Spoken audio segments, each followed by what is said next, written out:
All right, well, finally starting today, we've got some bowl games that are worth watching. Now, that's just my opinion. I'm not here to try to take away anybody else's enjoyment from some of these earlier bowl games that we've seen, but to me, starting today, you get some interesting matchups, in some cases involving some good teams or some surprisingly good teams. Just, I don't know. I'm finally excited about bowl season, and to be honest, I really haven't been up to this point. But we've got some good games. We got one on now, Virginia Tech and Tulane. Tulane, of course, played in a New Year's Six game last year, beat Southern Cal, and they were one game away from playing potentially in a New Year's Six bowl again this season. They lost to SMU in their conference championship game. So here they are in the Military Bowl against Virginia Tech, a surprisingly decent Virginia Tech team this season after a couple of really bad years. And so far, it's a really good game. We're coming up on halftime here, tied up at 10 apiece. Virginia Tech was between an 11 and a 12-point favorite, depending on where you looked. I actually took Tulane and the points in this game. And Tulane Tulane fumbled like literally at the goal line while they were about to score earlier in the first quarter. But anyway, tied up 10 apiece, Virginia Tech and Tulane. And we've got three more games coming on today. North Carolina and West Virginia come on at 5:30. Who sponsors that? Duke's Mayo Bowl. One of my favorite bowl games of the year. You know how I feel about my Duke's Mayo, Duke's mayonnaise. But North Carolina and West Virginia. West Virginia and Arizona. I would have loved to have seen West Virginia versus Arizona in a bowl game, by the way.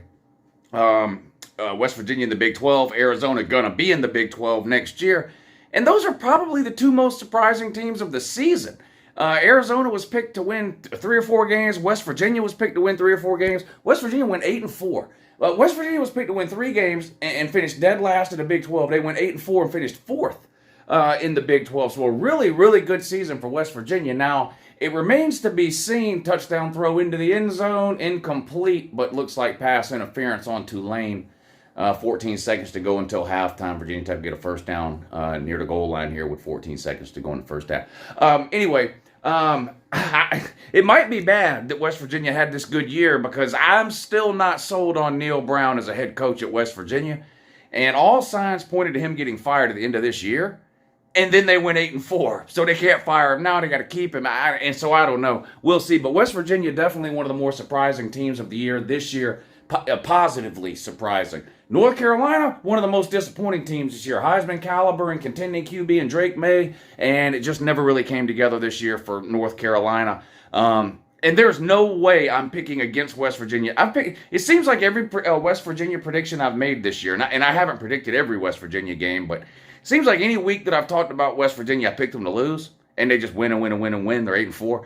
Last game of the year, I'm not making that mistake. If I'm going to be wrong about West Virginia today, it's going to be because I picked them to win and they lose. So I'm taking West Virginia actually to beat North Carolina in the Duke's Mayonnaise Bowl today. North Carolina's got way, way, way more, and they have a larger number of players quitting for this bowl game, and they have more impactful players quitting, of course, headlined by Drake May not playing in this game, whereas West Virginia's got the majority of their people are going to play. So, and motivation, right? West Virginia's ecstatic just to be in a bowl game. North Carolina, like I said, disappointing season. I'm going to take West Virginia to win that one over Tar Heels. And then we got 2 primetime games tonight. At 8 o'clock, we've got Louisville versus Southern Cal in the Holiday Bowl, and Texas A&M versus Oklahoma State in the Texas Bowl. Let's start with Louisville and Southern Cal. Again, sort of a tale of 2 different philosophies here in terms of bowl games. Southern Cal, an abysmal season, 7-5 without returning Heisman Trophy winner at QB, ranked inside the top 4 in some preseason rankings, picked to make the playoffs by a lot of people,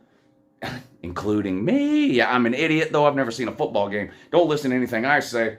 But I did pick Southern Cal to make the playoffs. That didn't work out for me. 7-5. I got 2 of my playoff teams right, though, Michigan and Texas. I had Georgia, Michigan, Texas, Southern Cal. So Georgia missed it by 1 game. Michigan and Texas actually made it, and Southern Cal was just a fucking disaster. But anyway, they're playing Louisville. I don't know which way to go on this thing here. The ACC is terrible. It's a garbage can, which is why I picked Tulane to pull the upset against Virginia Tech. Or I took the points with Tulane. So, do I think Louisville's a great team? No. Southern Cal ain't either. Southern Cal is something like 2-10 against the spread this year. Just some horrific number like that. Both teams have opt-outs here. Southern Cal has the more substantial opt-outs. And in terms of motivation, I'm really not too sure how excited either of these two teams are to be in this game. Louisville, of course, had a really, really good season. What did they finish? 10-3? Were they 10-2 in the regular season? Yeah, because they got blown out by Kentucky and then lost to Florida State, or half of a Florida State team, in the ACC championship game. I have waffled back and forth on this one. First of all, I'm not betting a dime on this game, Louisville and Southern Cal. I picked Louisville initially. I just not going with Southern Cal. And I said, well, Louisville's got a couple of opt-outs too, and I can't get over the fact that the ACC is just dog water. But I think I am going to go with Southern Cal. The ACC's terrible. Give me Southern Cal in that one. And then the nightcap coming up tonight, Texas A&M at Oklahoma State. This is one I thought about changing my mind on. When the bowl games were announced, this is one of the first ones that caught my eye, and I said, there's no way I'm picking Texas A&M.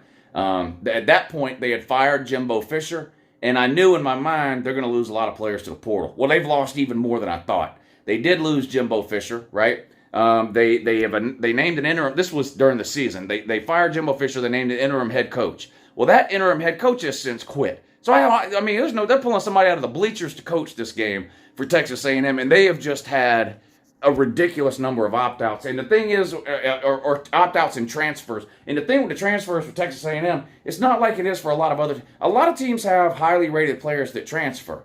Not very many teams have a lot of highly rated starters transferring, and that's the case with Texas A&M. I mean, Walter Nolan on the defensive line. Is it Evan Stewart, the wide receiver? I might be getting that name wrong. But anyway, there's just a ton of high-end talent, starting talent, not potential talent, not freshman talent that's never played. They got some of that too, but just high-end talent with starting experience gone off the Texas A&M roster. About a week ago, I started to change my mind, and I said, I don't know, maybe Texas A&M will beat Oklahoma State. Their defense is terrible, and it looked like their all-everything running back, Ollie Gordon, wasn't going to play in this game. He had flirted with entering the portal. Well, he's taken his name out of the portal, or decided he's not going to enter the portal. He's going to stick with Oklahoma State for one more year, and on top of that, he is going to play in this game. He'll be the best player on the field. And that's saying a lot, because Texas A&M has recruited like crazy over the last few years, but like I said, the transfer portal has just ravaged them. They've got no head coach. So I flipped back to my original pick on that game, which is Oklahoma State. I think all those losses are just too much for Texas A&M to overcome. The big coaching advantage here goes to Oklahoma State with Gundy. Well, whatever you think about Gundy, he's better than whatever. I don't even know some production assistant or some athletic trainer or whoever it is that's head coaching for Texas A&M in today's game. So there you go. So halftime of Tulane and Virginia Tech, and Virginia Tech did score a touchdown, so they're going to be up 17-10 heading into halftime over Tulane. I picked Tulane plus the points in that one, 11.5. So we'll see. I'm going to have to hold on, cross my fingers in the second half on that one. I'm taking West Virginia to beat NC State. I'm taking Southern Cal to beat Louisville because the ACC is basically a group of 5 conference at this point. And I'm taking Oklahoma State to beat Texas A&M. There it is. Today's bowl picks from Uncle Lou. Should I stream the primetime games tonight? We've got Southern Cal and Louisville at 8 and Oklahoma State, Texas A&M at 9. Should I stream the primetime games on YouTube? Let me know.